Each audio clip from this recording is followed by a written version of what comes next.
Every morning, 7 billion people wake up and trust the numbers around them. They step on scales. They check clocks. They fill prescriptions measured to the milligram.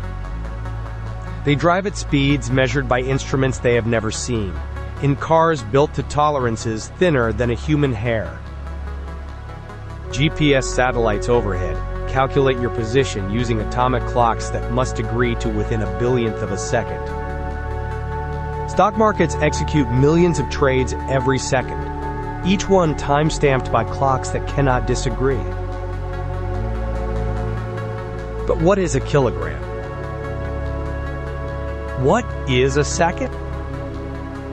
Who decided how long a meter is, and what gives them the authority?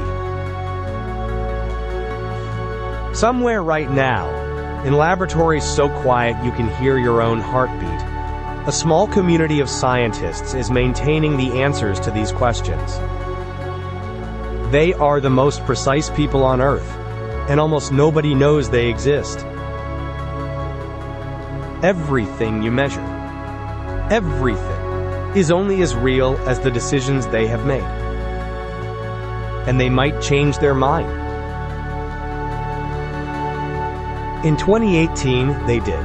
They redefined the kilogram, retiring a 130-year-old platinum cylinder locked in a vault outside Paris. For over a century, every scale on Earth was ultimately calibrated against that single object. If it gained a fingerprint of dust, the universe got heavier. Think about that. The kilogram was not a law of physics, it was a thing, a human-made thing in a jar.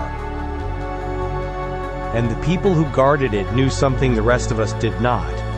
That the foundations of measurement are not as solid as we assume. This is their story, the people who define reality and live with the knowledge that reality is, in some sense, a choice.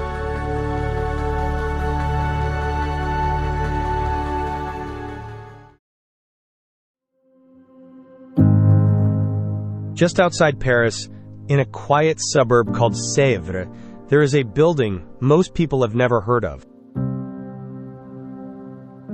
The Bureau International des Poids et Mesures, the International Bureau of Weights and Measures, founded in 1875.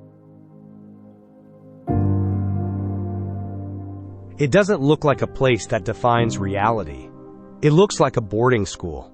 Manicured lawns, stone walls, tall windows with drawn curtains. But somewhere inside, behind locked doors and climate-controlled corridors, there is a vault.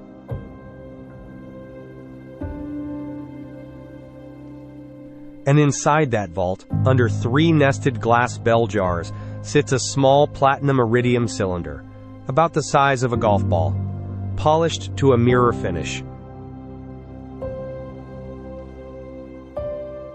For 130 years, that object was the kilogram, not a representation of a kilogram, not a reference to a kilogram, the kilogram, the only one.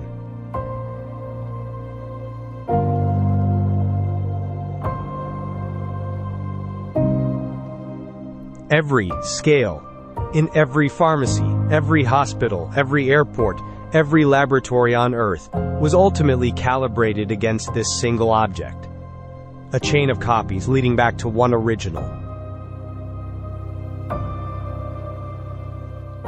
Opening the vault required 3 keys, held by 3 different people. It has been opened fewer than a dozen times since 1889. When they did open it, the procedure was almost ceremonial. Cotton gloves, chamois leather. They would lift it with ivory-tipped forceps and compare it against 6 official copies. The witnesses.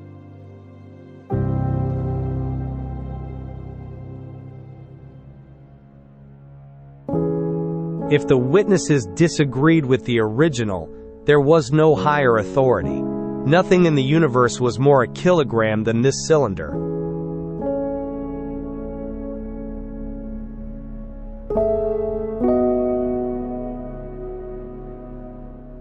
Think about that kind of responsibility. Your entire career dedicated to one question. Is this object still the same? Has it changed? By how much? And what does that mean for the world?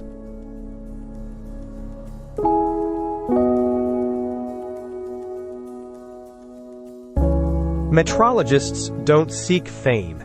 There are no headlines for making a measurement 1 part in a billion more precise.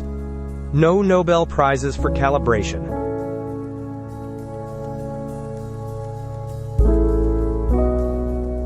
But they carry something most scientists don't. The knowledge that if they make an error, it will not announce itself. It will simply propagate, silently, through every scale, every trade, every dosage on the planet.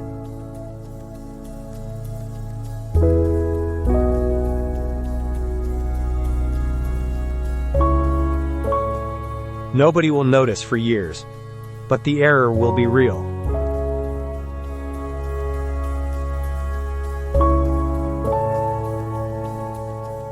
And so they work. Quietly. Precisely. In buildings most people drive past without a second glance.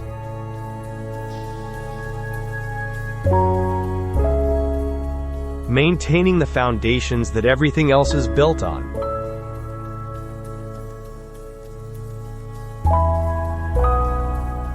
Until the day they realized the foundations themselves were moving.